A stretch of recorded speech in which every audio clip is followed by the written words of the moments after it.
මේ ලොවේ පහළ වී වදාළ වීරියවන්තම පුරුෂෝත්තමයාණන් වහන්සේ පිළිබඳවයි අදත් මම ඔබට සිහිපත් කරන්නේ. තුන්ලොව පිළිබඳව අවබෝධයෙන් සාක්ෂාත් කොට වදාළා වූ ඒ භාග්‍යවත් අරහත් සම්මා සම්බුදුරජාණන් වහන්සේ නොබුදු කාලෙහි එහෙම නැත්නම් බෝසත් අවදියේ කළ අවුරුදු 6ක මහා දුෂ්කර ක්‍රියාව තුල ඇති වීරිය ජීවිතයේ ජයගන්න අරමුණු ජයගන්න හැම කෙනෙකුටම ලබා දෙන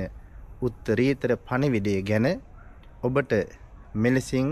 අද මම මතක් කරනවා. ලොව පූජිතය තවමත් සම්බුදු බලය තුලින් නිමක් නැති මහා දුකක් විඳිමින් සසර භවයේ සැරිසරා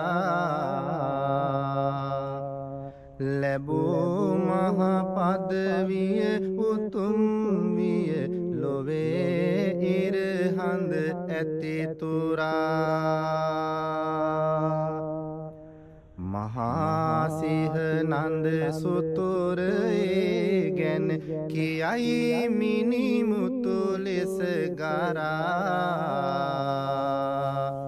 හිතන්නත් බෑ වින්ද දුක් කඳ මගේ සම්බුදු ලෝතුරා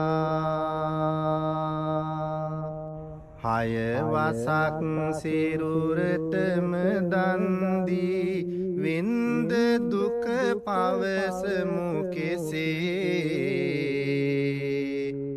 විමුක්තිය සොය සොයා ගිය හැටි බෝසතුන් තවුසෙකු ලෙසේ වේදනාවද ගියා විනිවිද දෙපය දැතේ ඇට මසේ කඳුළු වෙනුවට රොහිරු ගැලුවා අහෝ බෝසතුගේ ඇසේ අත ගෑවොතින් ඇඟේලුම් ටික අතට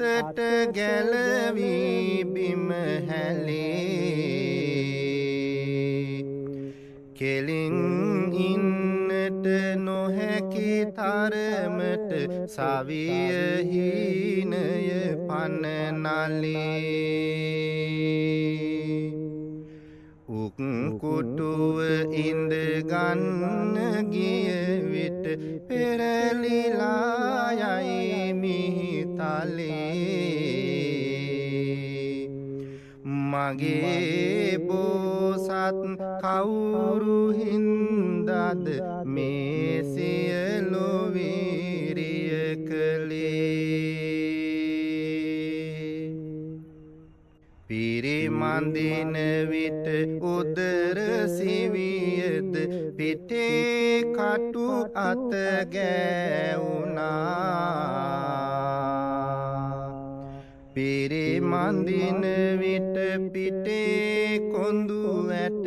උදර සිවියට යාවුනා විටෙක අවුවට වියැලෙමින් සිට මහා වැස්සෙන් නෑවුනා විකාරෙන් මෙන් නැතුව සිහියත් බෝපතක් සේපාවුනා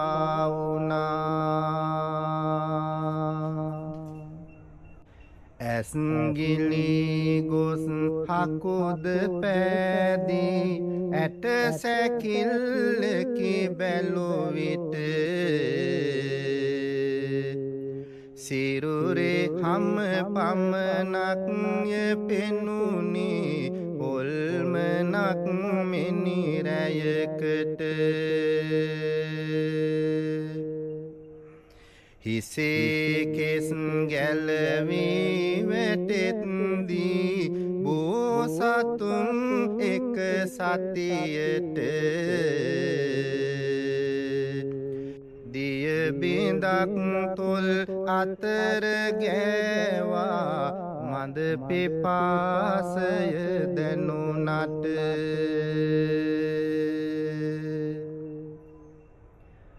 ජීවිතයේ Tamanගේ අරමුණට යන්න නොහැකි වෙනත් අරමුණු නිසා මන්දගාමීව සිටින බොහෝ දෙනෙකුට අප මහා බෝසතාණන් වහන්සේගේ මේ බෝසත් චරිතයෙන් ලබා දෙන පණිවිඩය බලන්න. එදාම උපන් පුංචි දරුවා Tamanගේ රූබර බිරිඳ රාජ්‍ය සම්පත්තිය සතයකින් ලැබෙනවා කියන සක්විති රජකම ගැන පවා කෙළපිඩක් මෙන් අතහැරලා Tamanගේ ලෝකෝත්තර අරමුණ ජය ගැනීම සඳහා වීරිය වැඩූ උන්වහන්සේ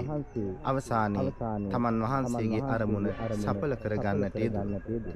වීරිය හේන වූ ඔබට බොහොම ආදර්ශමත් පණිවිඩයක් අපේ බෝසතාණන් වහන්සේ ලබා දෙනවා. ත්‍රිවංශ